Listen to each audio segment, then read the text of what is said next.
શું તમે અથવા તમારા કોઈ સ્વજન ડિપ્રેશન એટલે કે ઉદાસી રોગનો સામનો કરી રહ્યા છો અને તેની યોગ્ય સારવાર શું હોઈ શકે તે જાણવા માંગો છો? ડિપ્રેશન એ કોઈ નબળાઈ નથી, પણ એક બીમારી છે અને સારા સમાચાર એ છે કે તેની ખૂબ જ અસરકારક સારવાર ઉપલબ્ધ છે.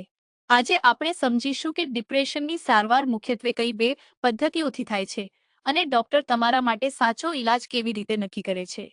આ વિડિયો અંત સુધી જોજો જેથી તમે સારવારની આખી પ્રક્રિયાને બરાબર સમજી શકો. ડિપ્રેશનની સારવારનો પહેલો અને સૌથી મુખ્ય ભાગ છે દવાઓ, જેને આપણે એન્ટીડિપ્રેસન્ટ્સ કહીએ છીએ.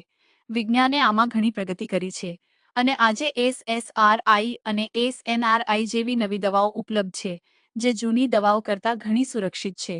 ડૉક્ટર તમારી ઉંમર, તમારા લક્ષણો, તમને ડાયાબિટીસ કે બ્લડ પ્રેશર જેવી કોઈ અન્ય બીમારી છે કે નહીં અને દવાનો ખર્ચ, આ બધું ધ્યાનમાં રાખીને તમારા માટે સૌથી યોગ્ય દવા પસંદ કરે છે.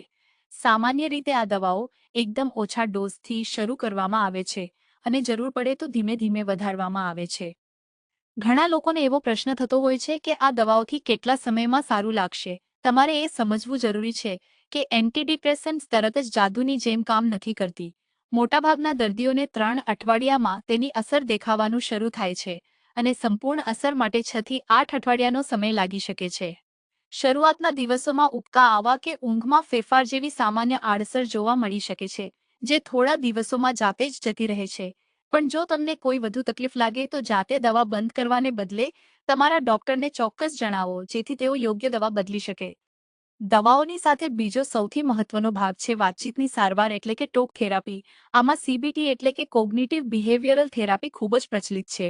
આમાં મનોવૈજ્ઞાનિક તમને તમારા નકારાત્મક વિચારોને ઓળખીને તેને હકારાત્મક દિશામાં વાળતા શીખવાડે છે.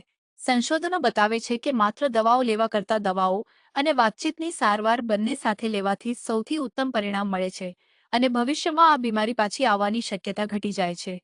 આ ઉપરાંત રોજિંદી શારીરિક કસરત, પૂરતો આરામ અને ધ્યાન કે મેડિટેશન જેવી સકારાત્મક પ્રવૃત્તિઓ મગજને જલ્દી સાજું કરવામાં ખૂબ મોટો ટેકો આપે છે.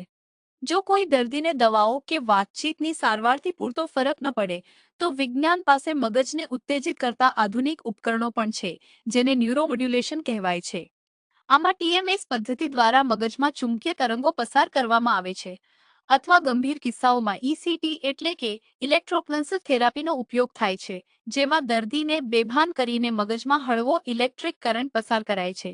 ટૂંકમાં ડિપ્રેશનમાંથી બહાર આવવાના ઘણા રસ્તાઓ છે, બસ જરૂર છે યોગ્ય સમયે નિષ્ણાત ડોક્ટરની સલાહ લેવાની. જો તમને આ માહિતી ઉપયોગી લાગી હોય તો વિડીયોને લાઇક કરો, તમારા મિત્રો અને પરિવાર સાથે શેર કરો અને માનસિક સ્વાસ્થ્ય વિશે આવી જ સાચી અને સરળ માહિતી માટે અમારી ચેનલને અત્યારે જ સબસ્ક્રાઇબ કરો.